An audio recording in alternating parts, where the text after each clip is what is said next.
Testing.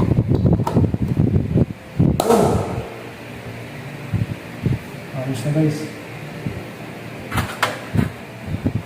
Sigurado may display na to.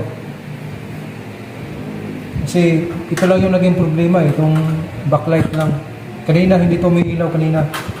So ngayon may ilaw na siya. Sigurado 100% guys, okay na to. At habang naglalaba ako guys, mag-aayos ako ng LED TV. Yan guys. Yung problema nito, wala siyang display. Yan, papakita ko sa inyo.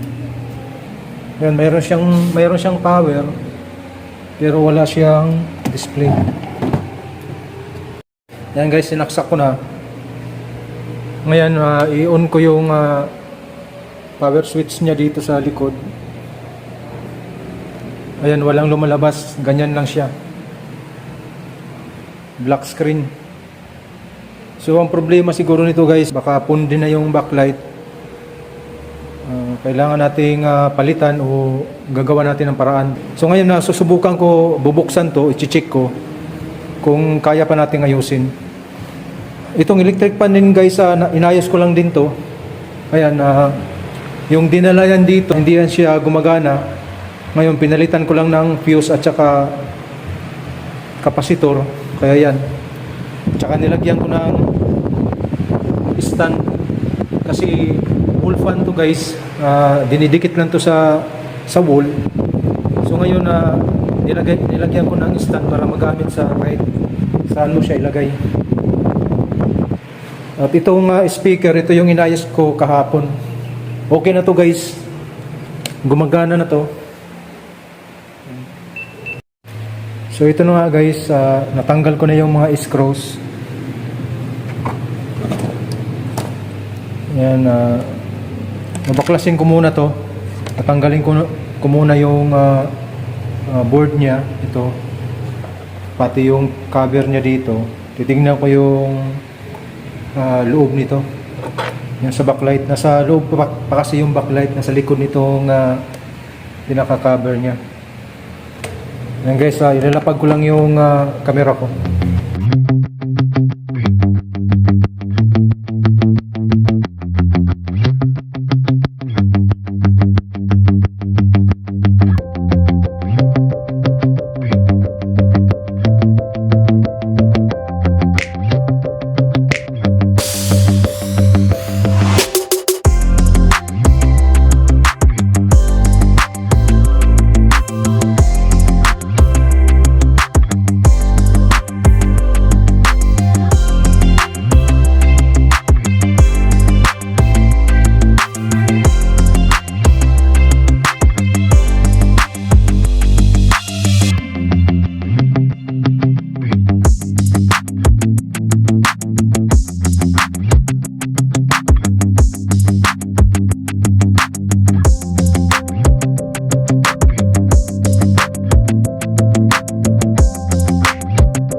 Backlight.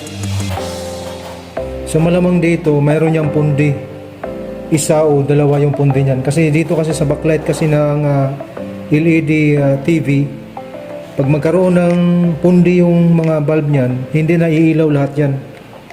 So ang solution niyan, mayroong isang solution niya na pwede siyang mag-jumper tayo, jumperan yung i-bypass yung isang pundi para magkaroon ng linya yung ibang LED light.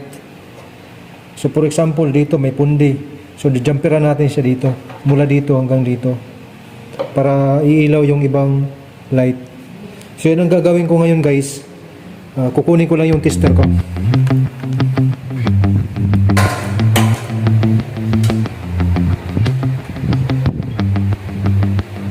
So ayan, umilaw.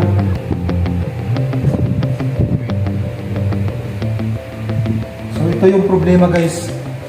Yung problema niya, yung pinakauna na itong pinakauna na LED. Yan, nag-ilaw siya.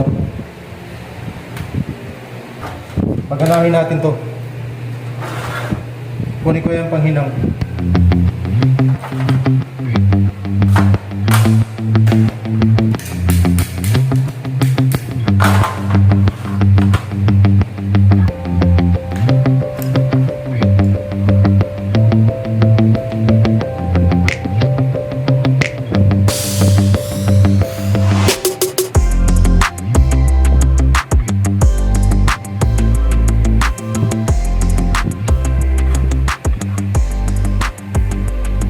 Okay, testing.